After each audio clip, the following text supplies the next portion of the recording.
Greetings, Koopalings. Welcome back to the PSVG's Nintendo Shack. My name is Donnie Reese, and greetings, Koopalings. Welcome back to the Womp womp. What happened? Feedback from Twitch started to come through my earphone, so I started to talk over my own self. Anyway, getting back on track here at Nintendo Shack. We just moved to Twitch in support of all the PSVG mates that have been streaming on Twitch, which we'll get into here in a minute. But as I was saying, joining me in the Nintendo Shack, the Zelda to my Link. Aww. Wait, what connotations is that? Oh, I apologize. The Luigi to my Mario, the Toad to my Peach. I'll take the Luigi thing, but yeah, I like the Zelda thing. There you go. But yeah, what up? What up? I'm in the house. Caro, the Nintendame. Miss Caroline. Hi guys. Good show. I got a lot of news to jump through. News. But before I did, I felt like last week I talked too much. Oh? I listened back to it and I was like, man, you talk too much. You're talking over Caroline. Probably all these people upset with me. So before I even jumped into any news, what were we talking about? I just wanted to ask you, how has your week been? How are you doing? How are you feeling? You feeling good? It's been raining a lot. And therefore, we're in the same area. So rain for me equals feeling heavy and tired and headachy like all day. The pressure outside just gets it's been raining nonstop for 2 days now. And I don't know. I mean, physically I'm okay. I could be better, but mentally I'm in good spirits. I'm fine. How about you? That's good. Yeah. The rain means we're busy at work, which is, not uncommon, but I just hate the tornado watches. I hate the humidity. I know. Walking outside, my glasses fog up. I'm constantly sweaty. It's just It's gotten cooler because of all the cloud cover. That's true.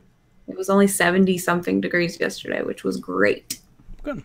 I'm glad that you are in good spirits. I have been following your streams all week. That Twitch.tv/the Nintendame. Yeah, the streams help me a lot because I'm raging and I'm always just like, man, I'm working. I don't like work. Yeah. Even though I haven't made, right?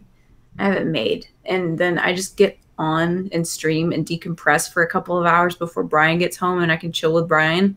And I'm cool. It's my decompression throughout the afternoon. And it's been a really good outlet. I got to tell you, I'm a little envious, I think is the right word. Yeah? I get to play games. And I love it. Don't get me wrong. Almost every day at 3 o'clock, I've got somebody to wind down my working day with, which is great. Yeah. I just wish I had as much time to play games. I haven't got to play a whole lot this week, to be honest with you. I've been so busy. It's back to school week. So the kids are going back to school. Victoria just started middle school. They grow up so fast. She's staying at home by herself for the first time ever, so it's been a lot of that. That's when I started staying at home by myself when I was in middle school. She comes home with she's actually going to a magnet school that the buses don't run to, so she has we have a teacher friend that lives in the neighborhood that's dropping her off, but yeah, she's got a key, and I got her a little keychain for the alarm. Yeah. So it's been I've been preoccupied. I do have one fun little Nintendo Shack story to tell about the kids going back to school. Jack, my son, starts at 3rd grade.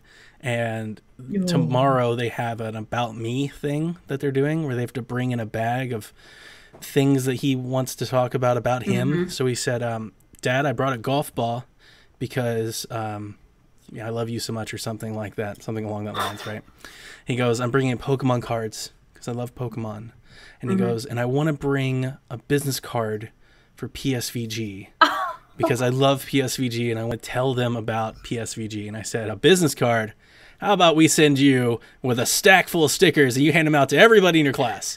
So I'm already getting in the free advertisements. Oh my gosh, he is a little angel. And my wife was like, "What are you talking? Where am I?" And he's like, he literally looked at me. He's like, "You didn't make the top 3." Oh. which is great. It was fun. So yeah, we'll get a little free advertising for PSVG, and if you would like some stickers and business cards, you can support us over there at patreon.com/makeusbetter, where we just wrote our first batch of thank you notes. I took them to the office, and as the first time I have ever had to mail letters to Canada, Great Britain, Ireland, I had no idea how to get stuff out there. So for those of you that are supporting the Make Us Better Patreon, keep your eyes on the mail. Those stickers, letters, and business cards are on their way. But now that we've gotten that out of the way, let's get into some news. And it's not an eventful week. It's not. I wouldn't call it an eventful week, but there is news. We have news. The biggest news is that Nintendo finally started releasing some of their quarter. I wasn't going to say predictions, but not results. Their financials. Right. Financials from Q1. They're almost at 20 million sold. Almost. Yes. Like they're just a shade under 20 million sold. They've sold 1.88 million in Q1, and that's from April to June.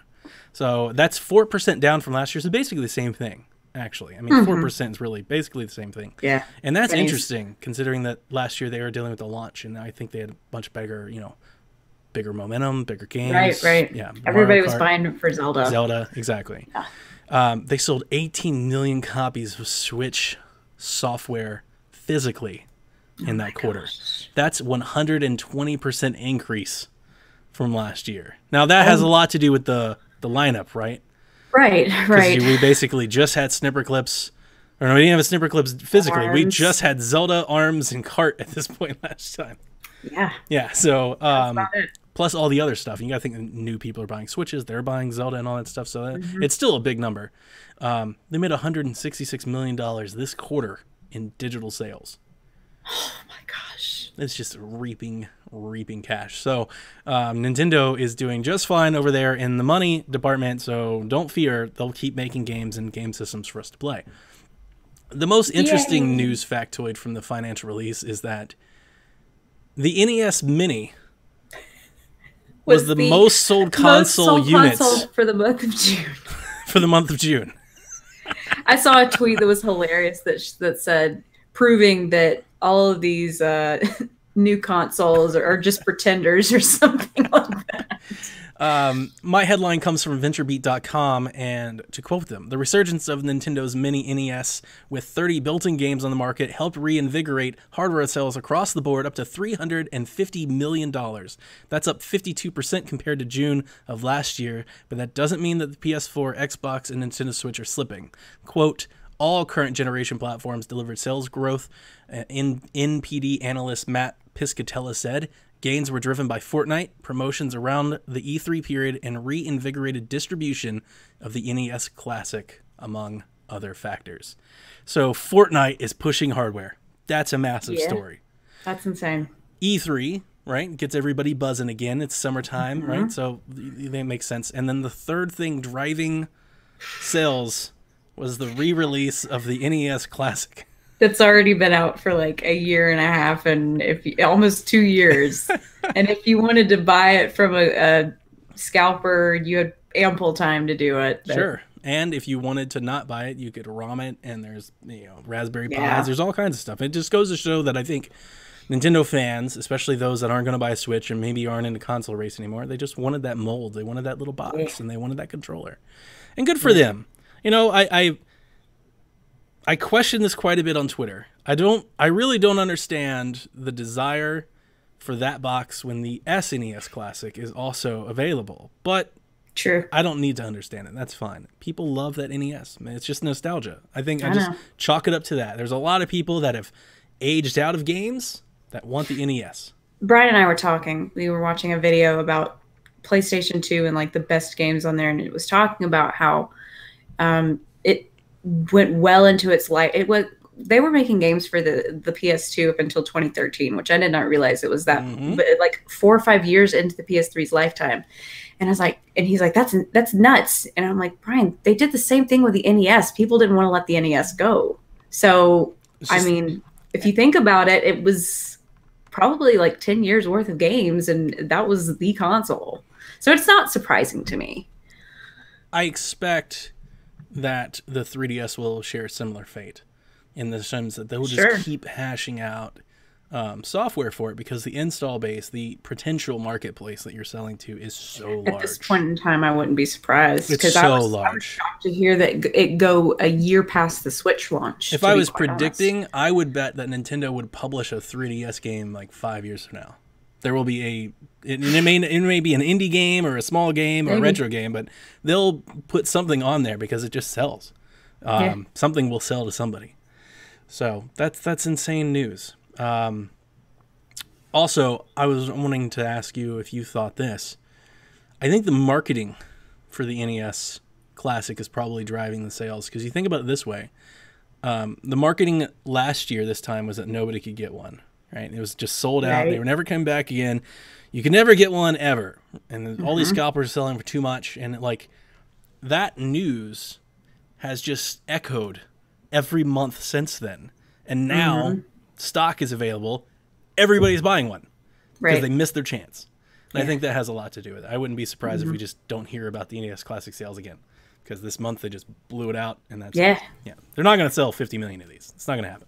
No, but I mean, you're right. People heard that these are rare. You can't get them anymore. And then, oh my God, I see one in the store. Oh my God, I got to get it. Better get it. Got to get it now. Last time I wanted one. How many moms, dads, aunts, uncles, grandmas walked into a store, saw it on the shelf and went, the last time I tried to buy one of those, I couldn't. I'll go ahead and buy it now. Yeah. I wouldn't be surprised at all if they're like, I'll stash it away for Christmas. We'll just buy it now. Oh yeah. Buy it when it's available. Because they knew they weren't going to be able to find it. Skinny Matt's in the chat. Hey, buddy. Thanks for dropping by. And, we touched on your streaming over there at Twitch. Kevin has also joined you in the streaming over there at Twitch. So for those of you listening to the podcast version, the live version of Nintendo Shack is also on Twitch now. So we've auto-hosting all of our streamers on the team for Make Us Better and PSVG. So I just thought, what's a better way of adding more value, getting more eyes on all of us? Let's just take Shack over there too. So we're doing that, so bear with us if we have delays, audio issues, anything like that. Although Matt's talking to us, so it doesn't seem like anything's broken. So good stuff. Making sure I didn't delete anything. Oh, I had one more that came to us from Patrick Adams, I want to say. And Pat, man, if I've got your name wrong, please let me know. I want to say Patrick Adams. I should have written it down. I had written it down last week because he tweeted us last week and we didn't cover it. And I wanted to because I think it's fun. Bandai Namco revealed a game coming to Switch this year last week. And it's Taiko Tatsujin, or as most people know, is like Taiko Drum Party. Yeah, or Drum Master, Drum Fun, and which is what this one's called. Taiko Drum and Fun, which is the Switch version. It has motion controls if you want to use them. It's like right and left, red and blue. And you think about like the Donkey Kong conga thing. You hit the drums to the beat, and you've got different stuff you can do. And then the cool thing about this is that it has Mario and Splatoon tracks, as well as a party mode for multiplayer. Oh, I didn't see the Mario and Splatoon tracks. There's Odyssey stuff. There's Splatoon 2 stuff. You can play all this stuff. It looks really fun. I know I've never played one. I have heard of it before, though, before this announcement. I know it's very popular in Japanese arcades as an arcade cabinet. So that's another game to put on your 2018 list, potentially.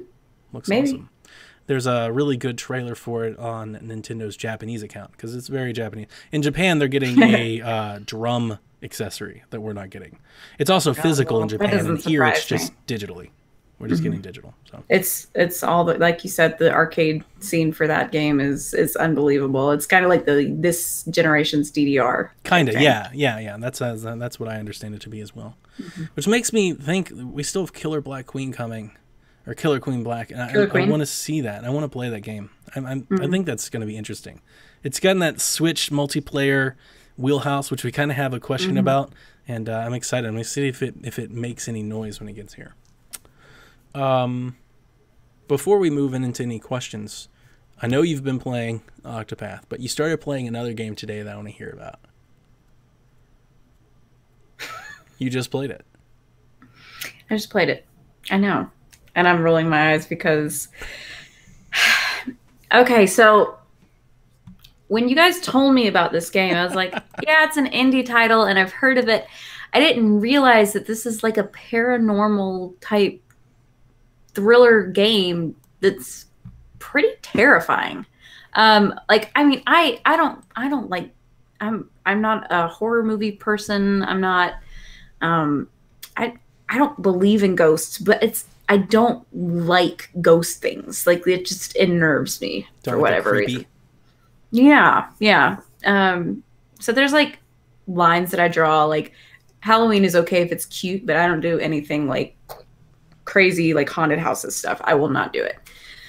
So this game is, number one, very slow. And I understand why that is the way that it is.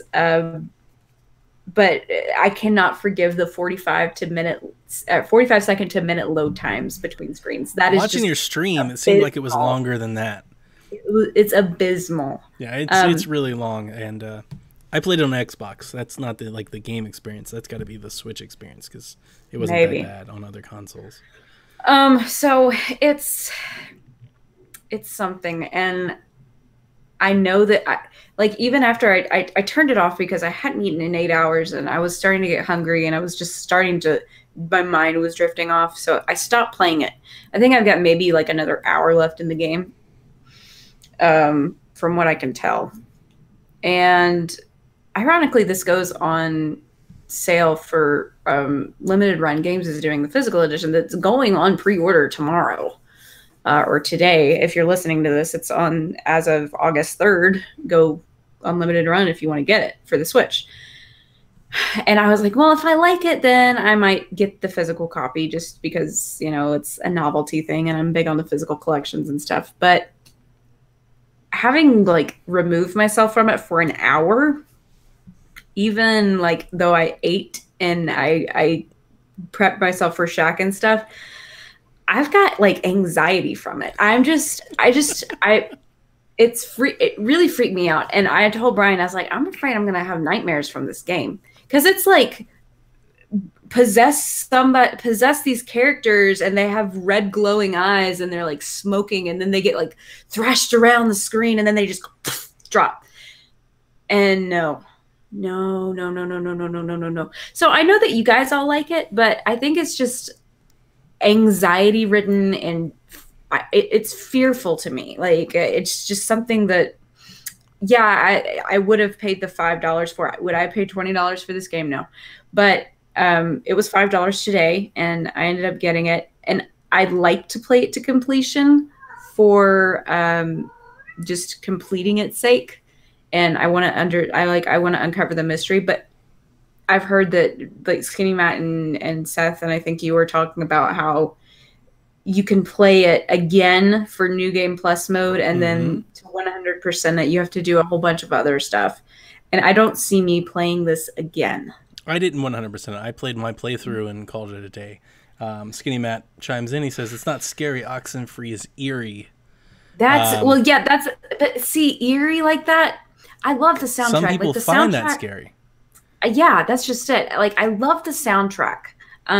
I would get the soundtrack just because it's chilling in a way that, I don't know. It's like an ambient chilling mix of music, and I love it. It sounds great. And I don't mind the graphics either. I think the graphics are great. It's just the story is what really the subject matter irks me. Yeah.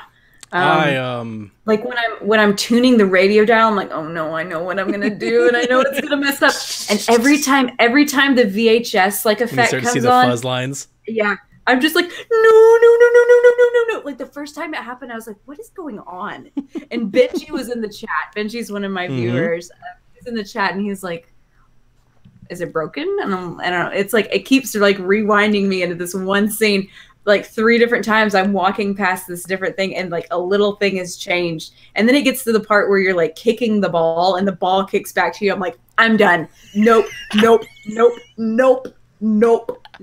it was nope on many levels. Nope. And every time the VHS effect would happen, or I would start tuning my radio dial and something would, you know, like I would get a voice talking to me or something, I was just like, no. So I'm going to be afraid of radios now, and I'm going to be weary of going to the beach even more than I so already am. And what else? You know, everything. I'm just gonna, avoid going outside. The biggest reason why I recommended Oxenfree to Caroline, more so than the fact that I really do love the game, is the fact that it's on sale. You can buy the game on the eShop if you're listening to this for $5. Now, if you're not as squeamish or terrified as Caroline, I would recommend this game to anybody. For $5, it's a great get. It's definitely worth every bit of it. There's a lot I like the characters too. Like, I mean, I like the characters. It's just the story and the surroundings that is just I like when a character is possessed by a ghost and they flicker across different areas of the of the screen while that's going on. I'm like, I'm done. Like, I fear like that kind of stuff could actually happen, even though I don't believe in it. There's a lot of Eternal Darkness stuff in this game. And that's one thing that I really enjoyed. For those of you that may not know, Oxenfree is a walking adventure decision-based narrative game. Kind of like a Telltale or like a Firewatch. Everything's 2D. Has a comic book type style to the art. And the art is actually very gorgeous. You pick 3 dialogue options. You are the girl, Alex, and you have 3 dialogue options every time. Or you can be silent. Like, there's times that I've missed the dialogue or I've just been so taken aback by what's happened that I just don't react. And like, that's kind of a funny thing. It'd be interesting. Is there a way that you can play through it with, like, not saying anything, not responding to anything? That's a good question. I don't even know that. That is like a good question. Play through where you're just completely silent and don't acknowledge anything. I wonder how far that would be hilarious. That is interesting. That's a good point. Yeah, the Eternal Darkness stuff is, and I think it's that switch. When you first start playing the game, especially if you played other games, or at least this was my experience, I've played other games that I would call similar. So I was kind of walking through, the motions, the mundaneness. I was like, all right, I'm going to get off the boat. I'm going to go check the thing. And then you get that moment where something glitches out, and you're like, whoa, that's new. And that's at Eternal Darkness. For those of you who haven't played it yet, there's a lot of stuff in this game that messes with you, the player. Like, you find yourself in loops, and you're like, you wonder at certain times, you're like, is it broke? Did it glitch? Do I need to restart? There are things like that. Like, or it'll just teleport you and transfer you to a whole separate place. You're like, what just happened? Where am I? What was that like demo game that came out that you're walking through the hall? PT. And yes. It's my favorite game. My favorite PlayStation 4. I love that game so much. It is hands down the reason why I still have my PlayStation 4. That's it. To keep that game. So I watched a playthrough of that, and the only, like, whenever that was happening, I was like, it's like the loop in that hallway. It's that game. And that kind of freaked me out. But Matt is right. Skinny Matt makes a good point. He says in the chat right now that it's a very Lovecraftian game in the sense that it is fear. The fear is driven by what's behind the door. Yeah. And is unknown. And I will tell you right now, I've been to a therapist several times, and my therapist has told me I have a fear of the unknown. So there you go. That's exactly what it is. There you go. It's just my anxiety, and it's a great game. I can appreciate it for what it is, but it's just one of those games that, because I'm crafted the way that I am and my mind works the way that it does, that it's more trauma inducing than than a good time. So depending on if I have nightmares about it tonight or if I like can't fall asleep because of it tonight, I will still try and finish it tomorrow. But I will probably not be buying the physical copy. But if you're interested in the game and you like the game, FYI, it's going on limited run games tomorrow because I love limited run games, and I will plug them as long as they keep making their physical copies. I think it's great. I'm just a little disappointed in the load times. I remember you were just talking, and then I realized I started falling asleep. You were talking over a load screen. I was like, wait a minute. I thought you had the game paused. And then I looked. I was like, wait, that's a load screen? She's been talking for 2 minutes. So that's a little unfortunate. Still worth $5. I was thinking, I was like, is the game hung up? Yeah. But no, every single screen, I like started to time it. It's like between 45 seconds to a minute. Like, Breath of the Wild had better load times than that. That's true. Finishing off our news, or at least rounding off some stuff, is I wanted to go over today's Nintendo download. They've got some stuff that comes out next week, but it's before next Thursday. So, for particular, Overcooked 2 is, by Nintendo standards, out. Although it doesn't drop, I think, until Tuesday. It's the 7th. That's anxiety inducing in another way, but we will be playing it. Yeah, we Brian will. and I are going to be playing it. Oh, it's going to be so good.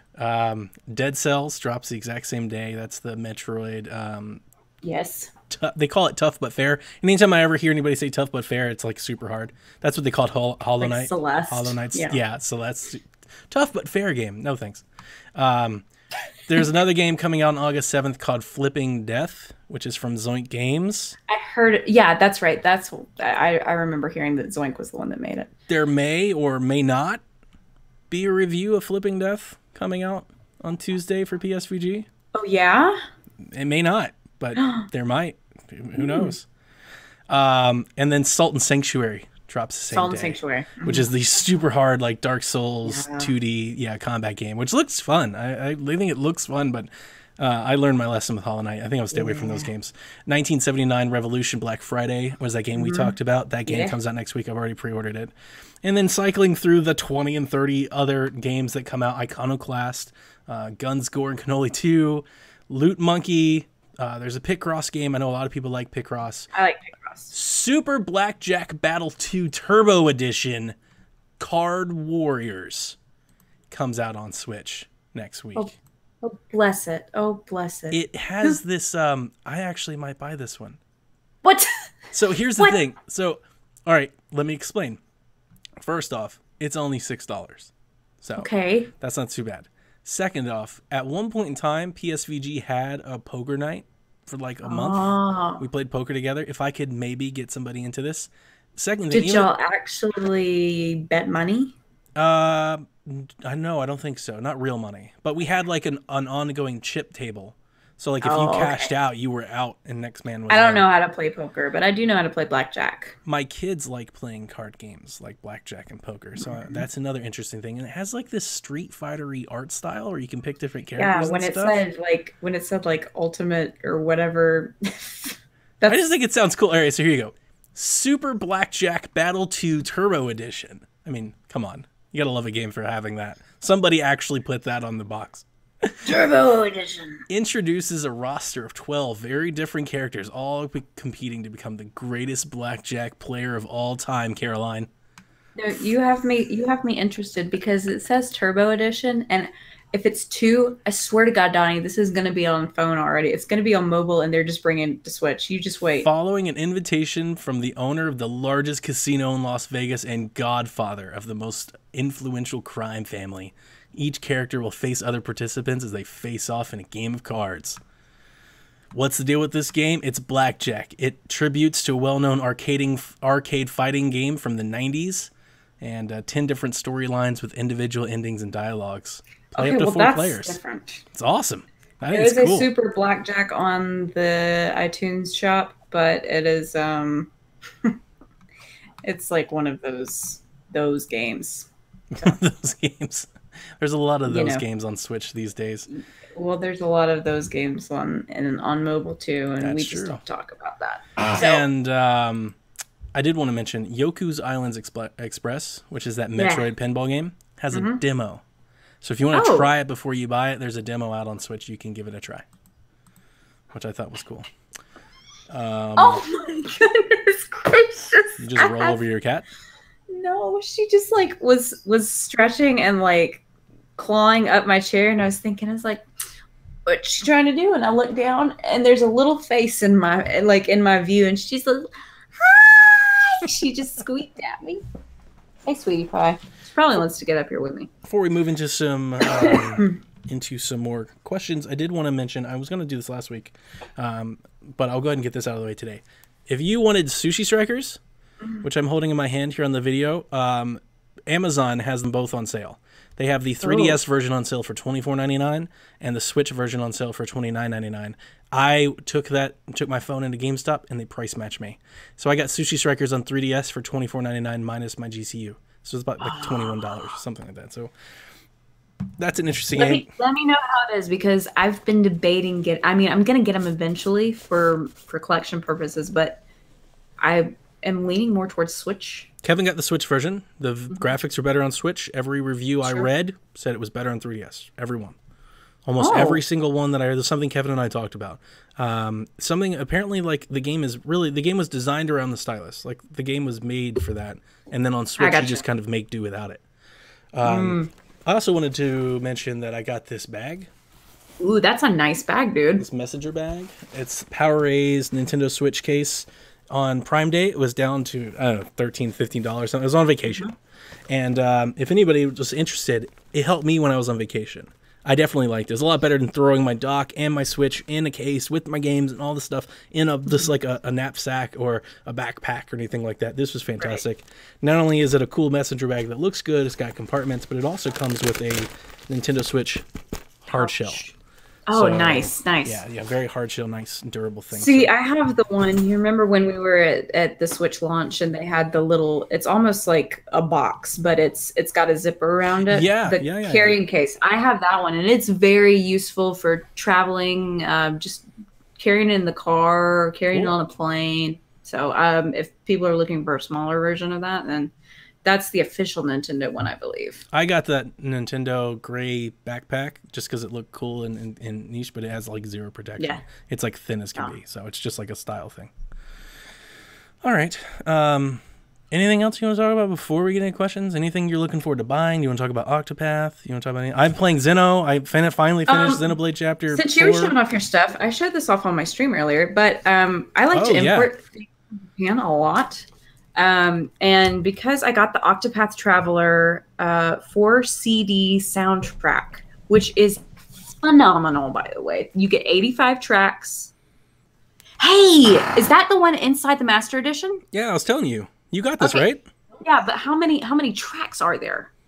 Tell the folks that can't see us what we're talking about. All right, we were talking about Breath of the Wild soundtrack.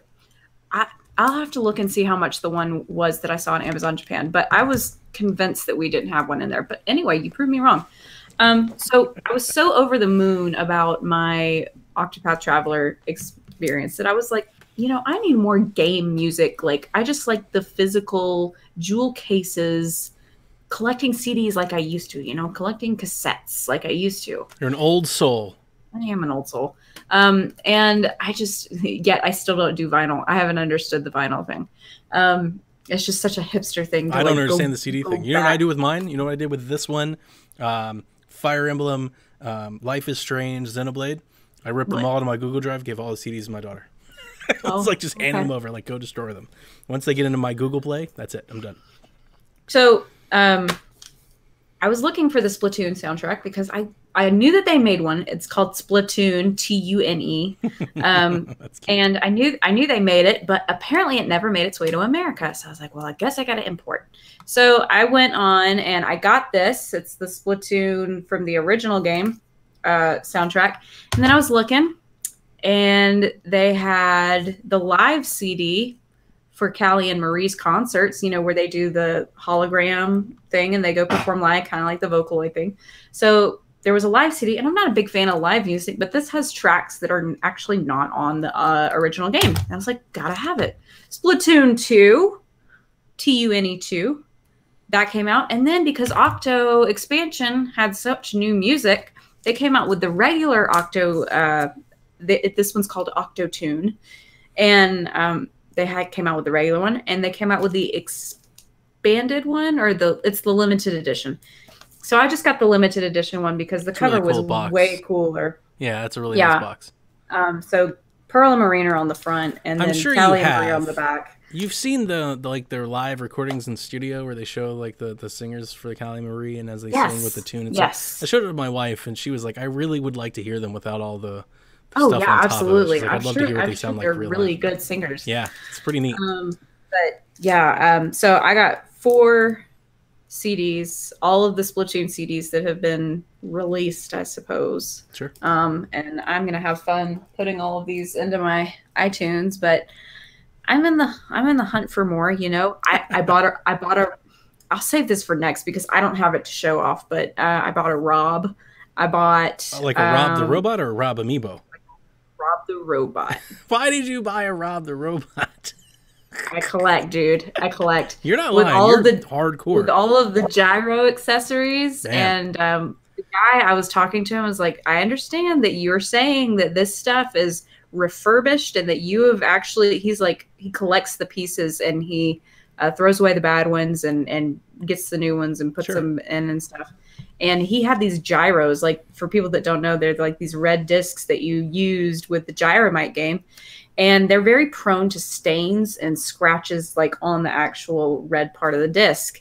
And I say, I have not been able to find one with, you know, in good condition. And he's like, I got a bunch of them and they still have the plastic on them. Like, I don't know how he's got them. He's like, but I will send pictures and they are virtually flawless. So that actually got delivered today. I got to go pick it up from my front office. And I got another thing that I'll say for next time. I got an idea for your Twitch channel. Yeah. You need to play ARMS against Rob the Robot and put the motion control Joy-Cons in him and see what happens. Like make him fight. He can't move unless he's looking at a CRT TV. Turn back and forth, make it happen. You can figure it out. Come on. I'd have to rig it. Rig it up with like Home Alone style and have Brian back there with the strings just like pulling them. Creepy. That's a whole nother eerie thing too. I don't like toys that move or like speak in the dark. So you're not gonna come watch any of the scary movies with me, is what you're saying. You're not gonna come watch Halloween with me. Sorry. It's okay. I just don't do it. I'll hang out with your kids. We'll do cool stuff. Please tell me they don't watch it too. No, they're terrified. It's the strangest thing. I couldn't get enough of it, and I still can't. Even as a child, like I wanted to watch even when it scared me, I still wanted to watch more. My kids can't get a glimpse of it, and they're like terrorized for days. Like they can't. They just like no. That's me. They cry all weekend and everything. It's a huge ordeal. I'm like, so that's okay. I gotta go watch scary movies like alone, sequestered with like headphones. They Caroline and Melissa and the kids will go play with a kitty cat. I have like The Strangers, the soundtrack. It has all the creepy pianos and stuff, and they can't even hear that and lose their minds. Very cool. Yeah. Okay. So let's get into some questions. And wrap up. So this one actually came in last week. We didn't get a chance to do it, and it comes from Dwayne over there. Grouchy. Nintendo's been getting a lot of big free-to-play shooters lately. With their success on the system, do you think any of the bigger companies will try bringing over other shooters to see how they fare on the Switch? Personally, he'd love to see Borderlands on the Switch, so he's holding out for hope. I'm trying to think. I'm not an FPS person, personally. I'm just letting y'all know, like, the only shooter that I've played in recent years that I've enjoyed is Splatoon, and it's not FPS. Gosh. Well, I mean, we've gotten Paladins recently, which is kind of a shooter. No, it's a shooter. Okay. I'm trying to think of, like, Paladins has, like, got full capabilities on the Switch now. It's not exactly just a port. Mm-hmm. I'm trying to think of ports. Well, it's got Paladins, it's got Fortnite, and Warframe, which was announced coming. Mm-hmm. So I think those are primarily the ones he's talking about. The point that I was going to make is a lot of these free-to-play shooters, especially Fortnite being primary one, but even the other ones are either indies or even games that have mobile tie-ins, and I think that makes them a natural fit, whereas what Call of Duty and Battlefield are doing, to be honest with you, I don't think Call of Duty games from 3 or 4 years ago could probably run on Switch. Like the amount of dumbing down that they would have to do to get something like that to run on Switch. That's why I was always hoping that we would get just like an old school remaster, Call of Duty 4 remaster or something, an older game, bring that over and just let us play some Call of Duty without us having to be on the latest and greatest. Trying to think. Was Medal of Honor, was that a shooter too? Mm-hmm. Or hasn't been around for a while. Brian likes Medal of Honor games. The old ones were good, like GameCube era. Medal of Honor was awesome, but they haven't been that great since then. Borderlands fits because of the style. And at one point in time, Borderlands was almost being ported, or at least was announced being ported to Vita. And I'm pretty sure it never came over, but for a while it was being worked on. And then the Vita saw, like Killzone got over on the Vita. There was actually a Call of Duty Vita game. So there are mobile portions of games like this. It's really just I think it's a matter of two things. One, and most importantly, can a publisher make any money by putting something like that over there? Right. And then maybe equally important, does the manufacturer or the platform holder, are they reaching out to these companies trying to solicit their support? Is Nintendo going to Activision saying, hey, are they are they trying, are they courting? I don't think they are. No, I think they're waiting for people to come to them. Yeah, that's typically the way Nintendo operates. I don't know. At least from podcasting, interviews, and things that I've heard, Nintendo kind of operates in their bubble. And, you know, they do go out and they find indies and things like that. They have a very good, you know, that relationship. When it comes to big titles, they're more or less, we'll make the platform will sell, and you will want to put your game on our platform. And that's kind of it. I'd put it this way. I don't think they're going to Activision asking for them to port over an old Call of Duty game to their platform. Oh, no. Yeah, they're not doing that type of stuff. They're not like trying to fill the gap.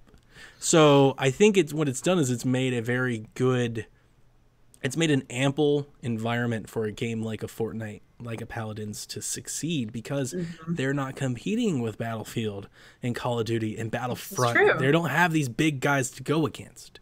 Right. So, I mean, even if you're, to be honest with you, I know this will never happen, but to be honest with you, if you're Microsoft and you paid all this money and you own PUBG, it'd actually probably make a lot of sense to get PUBG on Switch, just like you do with Minecraft, because on Switch, PUBG might actually have an audience because there's no Call of Duty and stuff there, right? There's no military shooter on Switch. There are all these sci-fi or comic-looking things. If you put PUBG on Switch, there's an audience for that. I don't know how big it is, but there's definitely an audience for it. I know that there's people that prefer PUBG over Fortnite, so you've got that outlet and that niche version or group of users that prefer that kind of style. Just a style thing. Yeah. So and PUBG is so big, there's absolutely a market for it. You could even market it as, I would imagine that there's a PUBG player out there that loves it so much they buy a Switch just to play it portably. Sure. I mean, it's not a big market, but there's definitely a group of people that will do that. People that bought the Switch for Fortnite, of course there's going to be PUBG people. Absolutely. So I think Borderlands would be awesome. I mean, I love shooters. I really do like playing a shooter. I love a good, tight shooter campaign. Wolfenstein, I play Call of Duties, those types of things. I would love. I'm welcoming any and all of that. Get as much of that. It's an anxiety thing for me. Can't do it. Tom Servo so much. Writes, and I have some history, or at least some background on this one, I'm pretty sure. Oh. Have you ever had to calibrate a controller on literally any other console than a Nintendo Wii, Wii U, or a Switch? I gotta think about this. You answer. Okay, so the background for this, I believe, is the fact that I have this third-party Nintendo Switch Pro controller that I've been trumpeting for a long time. I bought it off eBay out of Korea a year and a half ago. I'd actually mentioned Nintendo Guru ran into his OGO folks at E3, and they were promoting that they were bringing a controller to Switch. It's the exact same controller. What I've basically been able to find out is there is a company in Japan or Korea somewhere, the Sun Company something, or at least they're buying, the company's called Sun something, and they're buying controllers from somewhere. Somebody's manufacturing the controllers to distributors, and distributors are selling them as their own products, and they're all the same. There's different molds. I think there's 3 different molds, but they're basically the same one. The one I have is an Xbox controller. It's an Xbox mold. Looks just like the Xbox One controller. It does everything but Amiibo. I've loved mine. Mine's been fantastic. I bought it for $21. Oh, wow. Oh, it's great. It works great. Everything works great. So I've been... Wired or wireless? Wireless. Wow, for $21. Yeah, and you can buy them right now. I believe the last when I was checking with ultimately what this is coming down to is I recommended the controller to Lucas. Lucas got a Switch, didn't like the Joy-Cons, wanted a controller, didn't want to pay $70 for a Pro controller. I understand that. So I said, hey, I really like this one. He bought it.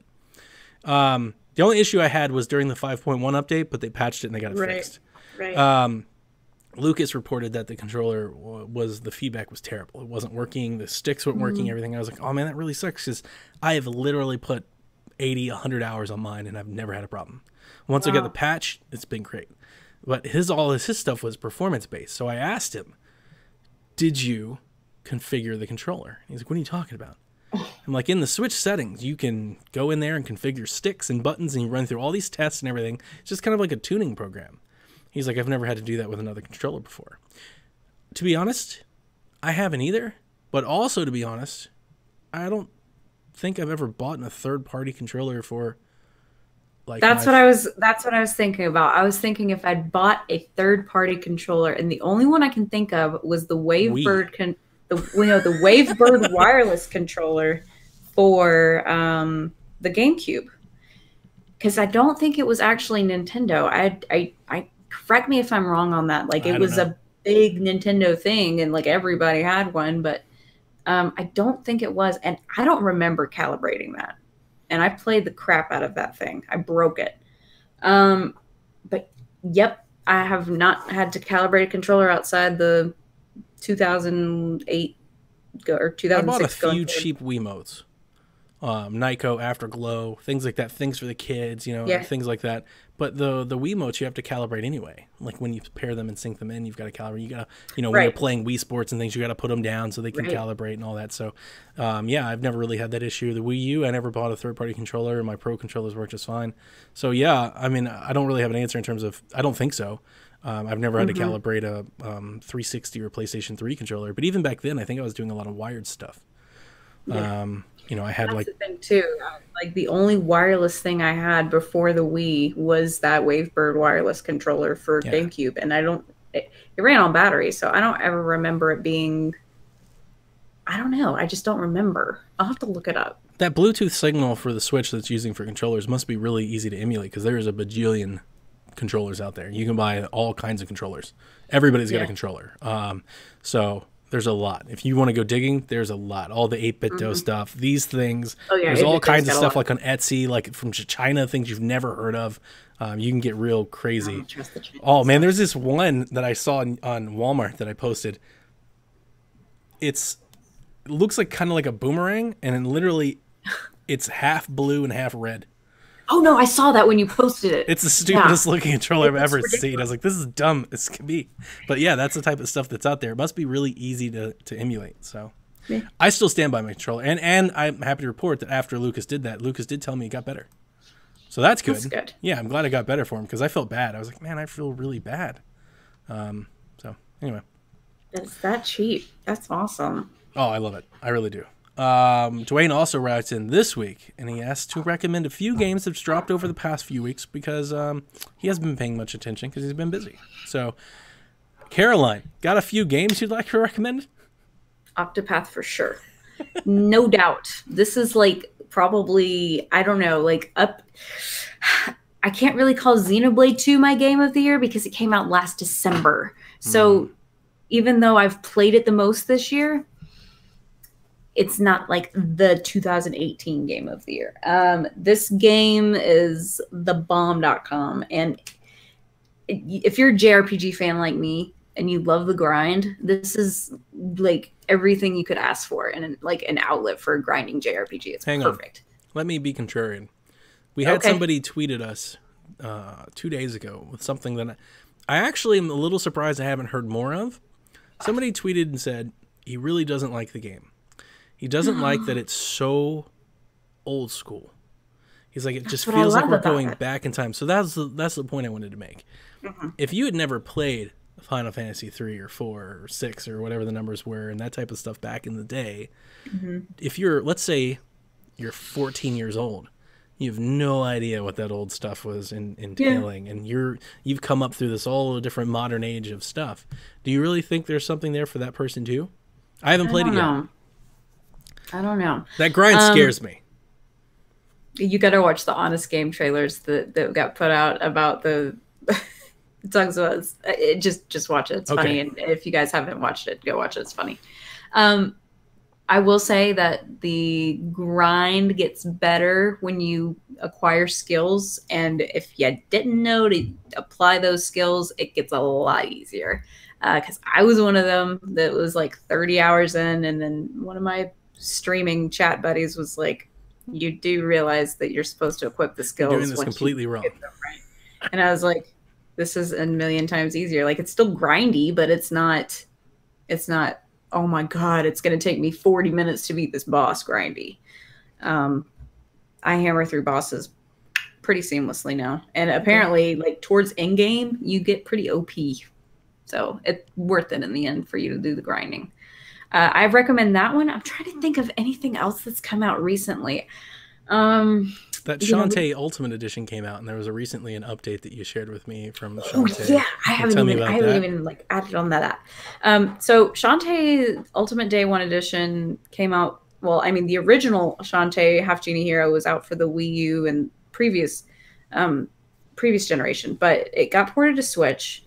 The physical edition made its way over here late May, I believe, but it's recently got a DLC that's just called Jammies mode, where you go and fight as Shantae in her pajamas, like throwing sheep, jumping from cloud to cloud. It's so cute.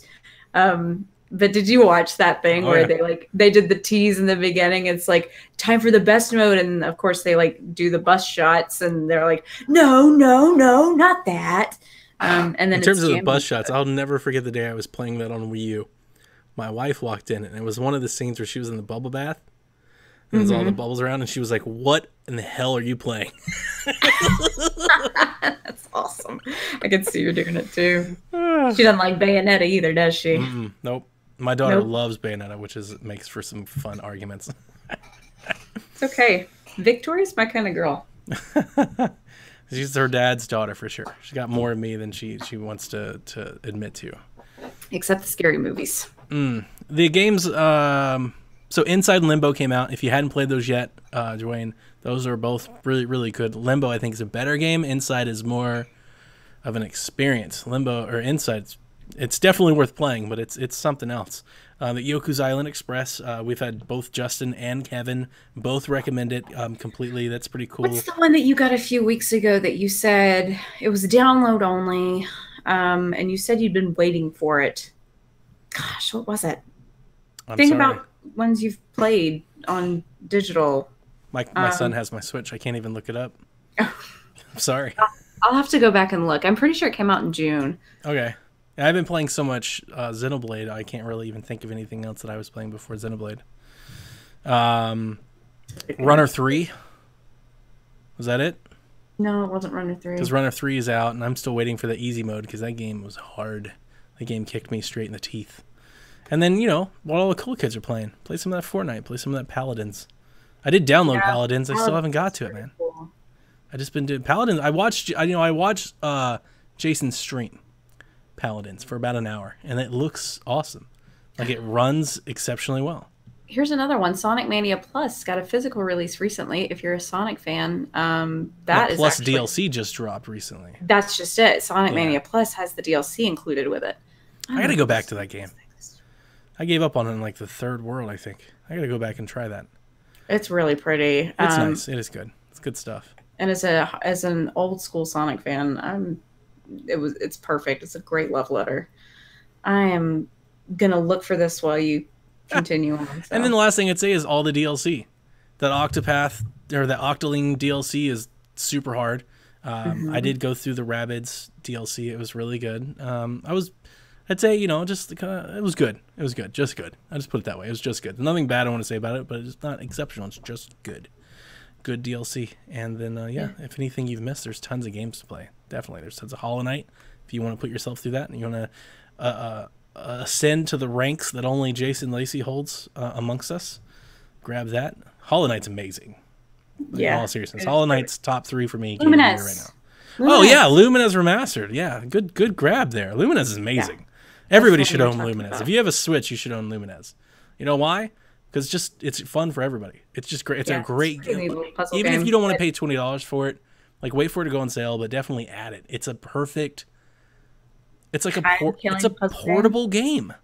Yeah. Like, I've got so many games like this on my Switch. These little like puzzle shooters. These little puzzle things. The little maze runners and things. They're just time killers, and they're fun to play. They got awesome music, and you can just throw them on for 5-10 minutes at a time. You'll play them for years.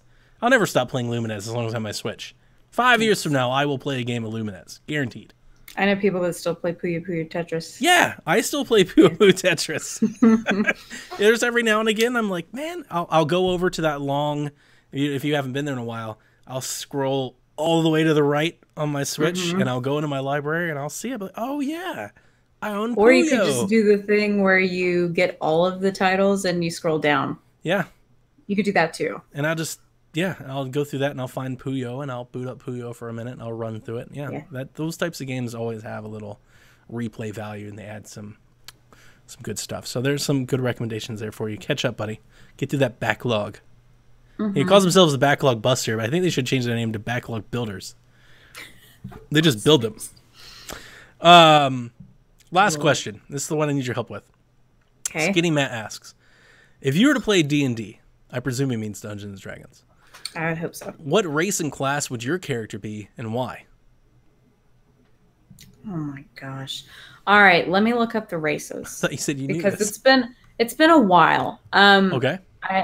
I've never actually played D&D, but I watch. Oh gosh, what's it called? I didn't know they had races, to be honest with you. Yeah, you pick your race, like orc, elf, stuff like that, dwarf. It's very Tolkien or Tolkien-esque. Okay. Excuse me. All right, D&D races. So we're having to look this up, Matt. Sorry. What in the heck are these? So I don't think I would be like a wizard or a warlock or Donnie, there's like at least 30 races. Oh, that's a lot. So I'm kind of like if I go like off of my Skyrim knowledge, does that work? So like, can I be like a Nord? Nord? Or a warrior? There is no Nord. That would be a class. Oh, okay. We're talking. I should look this up too. There's like Turtle, which is basically like a turtle humanoid type thing. Okay. There's minotaurs, orcs, lizard folk, which are basically Lieselfos, kobolds, which I think are that sounds like magic. Not Tolkien. Yeah, some of these are new, or I don't remember them at all. You can be a human, woohoo, halfling, half orc. On humans. Half elf. Half elf. Half elf. Noblins. Goblins. I want to be a noblin. What is a genasi? Genasi carry the power of elemental planes of air, earth, fire, and water in their blood. Okay, I would like to be that. I like the Avatar earth bending, water bending, air bending elements. So okay. I would be a genasi. I think that Can I be a dragon? You can be a dragonborn. Done. Yeah, dragonborn. It says they look very much like dragons standing erect in humanoid form, though they lack wings or a tail. Oh, that's not fun. Then what do I get to do? I don't know. You can't fly? I can't hit anybody with a tail? Then why are you... What's the dragon part? They're very, very scaly. They kind of look like... never mind. Like, you remember that 90s sitcom dinosaur show? They look like that. Oh. Never mind. I don't know. Right. Anyway, let's get to classes then. Come on. Classes should be easy. All right. Barbarian, bard, cleric, druid, fighter, monk, paladin, ranger, rogue, sorcerer, warlock, wizard, or an additional class is a blood hunter. Blood hunters are fanatical slayers that embrace the dark knowledge to destroy evil. So you're like using dark for good. What's a druid? Druid? You don't know what bard? Druids are? So bards are like the musicians.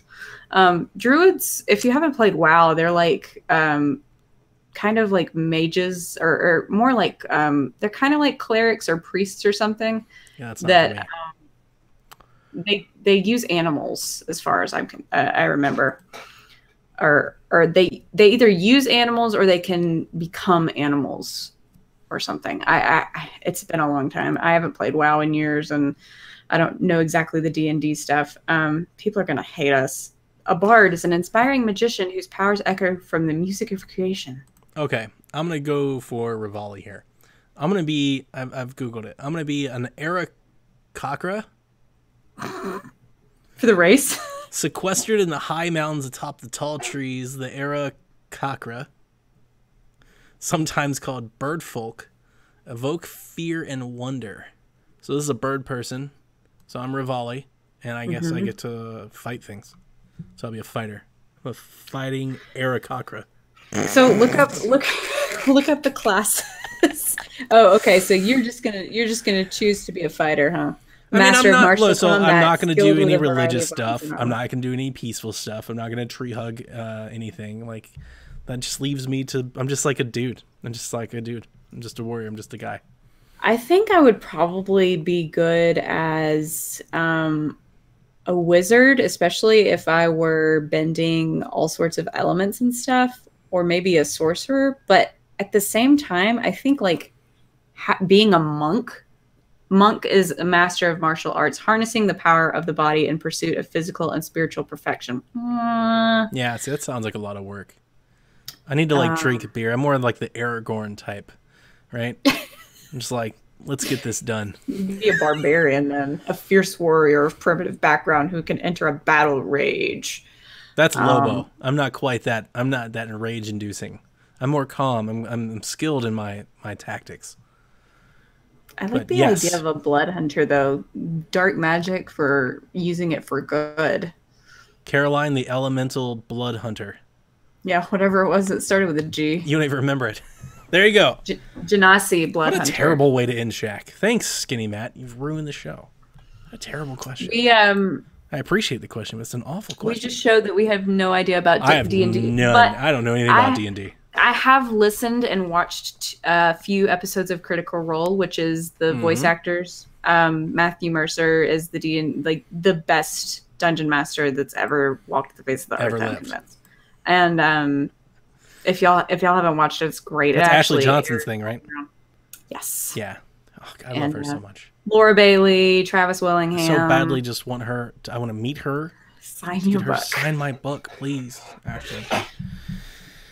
Okay. Cute. So thank you for your question, Skinny Matt. I love all questions. And when he said this, apparently he just recently started playing. Oh. And, I've been talking to other folks in Delvin and stuff like that. It sounds fun, I guess. I mean, if you've got that kind of time. Speaking of board games. Oh, dude, don't rub it in. I have this game. Oh, man, it looks great. This is the Fire Emblem. I believe it's like been renamed. Or at least on Steam, I've seen it called something different. This was the board game that a fan made. It's basically a board game translation of Fire Emblem Heroes. Right. On Steam Workshop, Tabletop Workshop, it's called Fire Emblem Tactics, which I think is a good name for it. Right. And I did get this game, finally. It's been a long road to get this to production. I played my first game of it. I want to play it a few more times before I stream it. But just to let anybody know, Nintendo fans, if you're interested in this Fire Emblem content, I do anticipate maybe this weekend kind of setting up some webcams around the table and recording me and Jack playing some games. Oh, that would be quite awesome, fun. Dude. It's quite fun. I was going to say, is it still available or do you know? He told me the last we spoke, and I am a member of his Discord, so if you need the hookup, I got the hookup. He told me he had about 18 left. I might want to get one. It's a long, and I don't want to I know you get like the FOMO. I don't want to pressure you into it. But the journey for him to get here. So for those of you maybe I know. If you don't know the Discord, for a long time, yeah. He posted about it. It got picked up by Kotaku. Kotaku ran an article because the art is fantastic. It looks just like Fire Emblem, and it went viral. He was taking pre-orders for the game because he was going to make them himself, and then he just got way too many, like thousands. Yeah. So he had to shut it down. And then Nintendo got involved, and they got cease and desist. He had to talk to their attorneys and everything. Long story short, without naming him and all that, he low-key had it made in China and shipped at cost that all of the funders backed. I actually backed out when all the legal stuff came. I was like, dude, this is too much. I want the game, but not that much. So he had a few people that backed out that didn't pay. So he has a handful left from that original batch. And he wrote me, and he was like, look, I know you wanted this. You stuck out as long as you could. I have 18 left. Do you want one? I was like, absolutely. So I'm happy that I got it. In my first playthrough, it's really fun. Caroline, not that I don't want to mislead you, but I will tell you, these vinyl Fire Emblem cards are sweet. And there's a lot of them. I know. They've probably got like almost, if you think about it, characters in this. There's 300, so that's like almost every character playable from every Fire Emblem game. Sadly, they have these things, and you'll see basically these little things that you put. There you go. Oh yeah, there's Lynn. So you put these in your little stands, and those are your characters on the play field. Okay. There's so many of them, and one of the major oversights in this game is that they didn't label the character cards that go on the stands. So you randomly draw characters from the deck to play as, and then you have to go find their stands. So you have to go sift through 300 of these little bitty things. Now, they're in alphabetical order and they send them to you. There's not like really a warning that tells you not to get them out of order. So I won't do it then. I busted them open and started getting them all out of order immediately, and only to realize when I started to play the game what a mistake that was. Oh dear. And they send you this little cardboard thing that you can fold and glue together and whatnot. And I tried to do it, and like crafty in me was like, I destroyed it. So instead of doing that, what I did is I went and got myself some Ziploc bags, and I labeled them A to B. And here are all the characters whose first name starts with A or B. Wow. And that's a lot better. It's much faster. I'm sure. But it's cool. It's a neat little game. It has a weapons triangle. It has a roll advantage, like a luck thing. And basically the way you do it is you have a set of these land cards. You select an 8 of them out of there, a 6x8 field and random, and you put them on there, and certain character classes can traverse over certain terrain and certain ones can't. And then, lances beat swords and swords beat, like in that type of thing, and you roll and you go through it. And it's just Fire Emblem Heroes, physical literally form. Fire Emblem Heroes. Yeah, that's it. And it's just Fire Emblem Heroes in physical form. It was fun. It was cool to get to introduce my son to it. Now, because it's a fan-made game, there was a big part of me, I told this to the creator, I was like, I really don't like that I can't pick my own army. And he was like, well, it's all meant to be fair. And I was like, I get that, but still, I want Corrin. I want Corrin on my team. So my son and me have been messing around the rules. So basically, we've been doing this thing where we both pick 2 and then randomly draw the rest and play that way. So we kind of have like our 2 commanders for our armies, and we play that way. And we've been messing around with it. Like I said, before I make a fool of myself and play it online for other world to mock me, basically Devin, I want to make sure that I understand the rules completely, because the rules are a little hard to understand because they all fit on this little bitty card. Those are the rules. Oh, dear. Yeah. That's okay. So I just want to get some more, because we've already asked questions. We've already had questions, like, how does this work? And it's cool that he's so open. I've even pitched to him possibly coming on board with VD. If he wants to tell a story, he may not want to. So don't get your hopes up. He may not want to for legal reasons, which I completely understand. Completely understand. Definitely don't want anybody getting sued. But I am forever grateful that, 1, he thought of me after so many months, and 2, the quality put into the production and the box. It looks great. It looks absolutely wonderful. The cards are like vinyl. They're legit. They're solid. It's really good. It's really good. Anything else? No, man. It's been a week. It's been a week. That's the title of the show. Nintendo Shack 41. It's been a week. It's been a week. I like that. Thank you. Or Caro was afraid of video games. Oxenfree. Yeah. I would not call Oxenfree a scary game. It's funny that you were like, it's terrifying. I'm like, PT's terrifying. Oxenfree's not that bad. It's pretty scary for me. Like, even as cute as it is, but we gotta get you to stream Outlast on Halloween then. That's on What's Outlast? Outlast is a game where you view the entire game through a video camera, and you have to find batteries for the video camera, or you can't see in the dark. And it's like Nemesis. Like there's this monster chasing. Oh, come on! This is how Halloween. You're streaming. Hell no! It's Halloween. You have to stream a scary game. We all stream scary games. Halloween. What are you gonna stream on Halloween? Well, let's see what day Halloween. Dude, don't even get me started about Animal Crossing. Halloween is on a Wednesday, so I will not be like doing anything. So maybe. The cool thing that I've wanted to do on Halloween that I'm pretty sure I'm not going to be able to do this year because we've already bought our costumes is I would love to stream me playing a game on Halloween, like on my porch, while other people come up to get candy. Oh, that would be cool. Yeah, that was my idea for last year. Maybe I can do it this year. Maybe. We had more trick-or-treaters in the neighborhood last year than we did before, but don't let anybody take your Switch. I have matching costumes for myself, my kids, and my wife this year that have already been purchased. We're going as a stranger's family. Oh. So I'll be the guy, and my daughter will be Dollface, and my wife will be the other killer. So. Wow.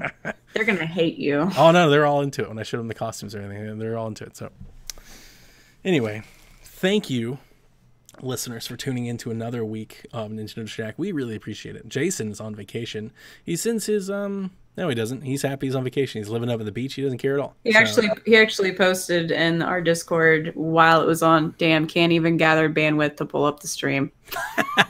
So he's that remote. He does not miss in this at all. He's having a great time with his wife and his child. So I wish him all the best. I love the vacation. It's good stuff. But he'll be back next week, and we can all hang out, and he can tell us about Paladins. Remember, you can find all of the PSVG antics over there at psvg.blog. You can click into our Discord from there. You invite your friends, come join our chat rooms. You want to kill some time at your day job, talking about video games with some cool, awesome people. All of us at Make Us Better there, patreon.com/makeusbetter. And if you really need to, you can follow all of us on Twitter at PSVG. Follow me on Twitter at Play Nintendo, or you can follow Caroline on Twitter at The Nintendame. The Nintendame. Where she's publishing all of her streams. You're killing it on the streams, and thank you so much for doing such a good job. We're promoting it, we're getting you there.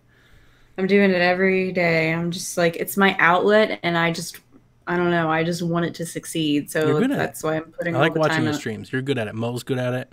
I think there are certain people for streams. Lobo's pretty good at it, though Lobo screams a lot. But if you're into shooters, I think it works. Like when you're watching him play Titanfall 2, I've got to play the certain games in order to start screaming. Like today I did like kind of scream. Just like as not as in like rage, like yeah, that was fun to watch. And then that's the fun part for the audience. For me, it was fun, even if it wasn't for you. Yeah. I can only imagine what happens when like Animal Crossing comes out. You just like stream that for like 8 months, and that's it. That's all you do. I'm never gonna stop. I'm never gonna stop. Ever. Brian will never see me again. You guys will just have to deal with me not being on podcast ever again. Just like Dorito bags and stuff laying everywhere. I'll start getting like, super sallow in the face just because I'm losing all the weight. Oh, man. That's good stuff. All right. Well, that's it this week for Shaq, ladies and gentlemen, boys and girls. We, again, appreciate it for you when you tune in to the show and all of the other shows over there, Port of Video Games and OT and PSVG Podcast, which has got, I believe, Seth and Josh on this week, which is fantastic and exciting. My last pitch to everybody, if you will, be so kind, go check out our other members and their podcasts from Make Us Better, the community. The Trophy Room with Joseph Moran, Mr. Bad Bit, If We Ran Nintendo with Sean Capri, Nintendo Guru, and Jason Lacey, and then We the Gamer Cast, Sean Capri, where he does a sweet hang on the internet. He grabs a gamer out of the sea of gamers, does a nice little long form interview, and I've always loved it. It's one of the best video game podcasts you can listen to. Awesome. So if you're not listening to those already, go add them to your feeds. Make sure you catch up not only in everything that we are doing, but also everything our Podern family is doing. Our brethren at Nintendo Nostalgia, Jacob and Ryan. You forgot them, dude. Definitely. I got a note from them today for being an executive producer, and it was awesome. The sweetest little handwritten note. There you go. So that's it for us. We say manana, and thanks for tuning in.